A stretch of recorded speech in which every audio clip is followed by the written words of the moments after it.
Hey, good morning. 5th of September, 10 a.m. roughly. I wanted to do a quick little video about steempeak, which is fast becoming my favorite way to view the Steem blockchain. I had used it on and off, but more and more now I keep seeing so many new features being added that it's kind of making me go there more than anywhere else. So I kind of wanted to show a few little new features that are happening on the site. If you don't know, or you're a new Steemian or an old Steemian that's come back, maybe you saw the price bump of like 2 cents today, and the fact that we moved up like 6 places on coin market cap.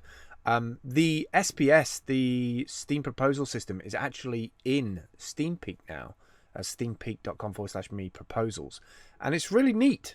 Really neat, really tidy. You can see how much SBD is budget per day and the daily budget that's going out and which ones have started. And there's even a way to submit your own with a little plus button up there. You have to pay 10 SBD to get your own little proposal up there.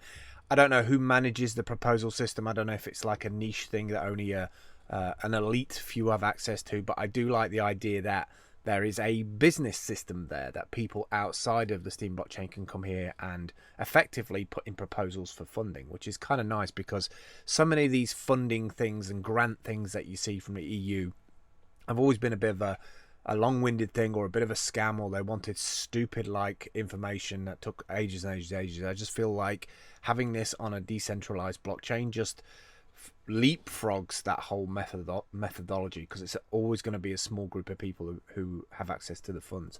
But the biggest thing I want to share today is this page. Out of all of the other stuff that's going on the Steempeak, this page, status.steempeak.com. I've been waiting probably 2 years for a status page for the Steem blockchain. I mean, it would only take somebody on the Steemit or anybody else out there probably a day to set up if you've got all the access to the right information. It just seems to me that now we've had these issues with HF21 and 22, small issues, big issues, down for 24 hours. Doesn't look very immutable when the chain is down, but I guess that's progress, right? Evolution of technology, you just have to go with it. And yes, I've seen people posting, well, you know, these things happen. And yes, they do happen, but you can't deny the fact that it affects reputation. It just does affect reputation. The best way to do that is communication. Is the best way to improve on that, should I say, is communication. So we have this beautiful status page now. So not only do we have like a little reflection on if the website's up, Steempeak's up, also they're putting the latency of speed for their API, and then it goes on to go even further, way past just Steempeak itself. So they're monitoring their scheduler, their Cloudflare, their Hivemind instance and what block it's on. Also their Steem API and RPC nodes, which is what we had issues with, the replaying of the RPC nodes. So some front ends were not up or not coming up.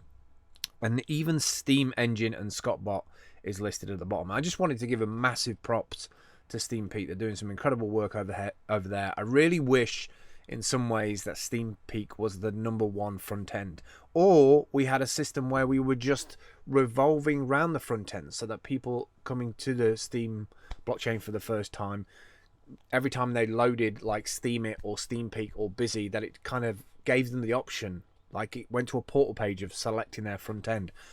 There needs to be more unification. People talk about the community, but it's kind of fragmented. Like we have all of these ways to access a chain, that's fantastic, but we also seem to have these divisions because of it. We should have what's called a round robin system in place for when things like HF21, 22 happen. This status page is epic. I can check at a glance, this is broken, go away and do something else. But how awesome would it be to have a round robin system, which basically means if I go to Steemit and it's down, it goes on to Busy. If that's down, it goes on to Steempeak. Just get me onto the chain. Like, you can fix so much reputation for the Steem blockchain by providing alternatives to the viewer instead of people having to scramble around. And we have this kind of weird thing where it's like, unless you're technology smart enough, then you can't get access to it, or you got to go and change your RPC nodes. And you know, your average user is not going to come here, and they're definitely not going to spend money and buy Steem power if A, we don't communicate, and B, we don't give them easy options or easy ways for them to engage with the chain. Now, I realize we had to do a lot of replays and all that stuff, and that takes hours. I understand that. There was issues, there was fixes that were needed. That's just technology. I get that. But maybe we need a hack day weekend to build the fastest RPC building chain replay system there is. Maybe somebody should put an SPS proposal system in to build the fastest rated M2 SSD drive server somewhere that we can do a not instant, but like 30 minutes or an hour replay. Like build something enterprise class and turn it into a hack day weekend. Maybe get a load of people together with a load of server equipment and a budget and build something super screaming and share how you built it, so that we can all make Myra enabled witness nodes, so we can build some redundancy into the chain. Anyway, just saying. Props, steempeak, you're the best. Drifting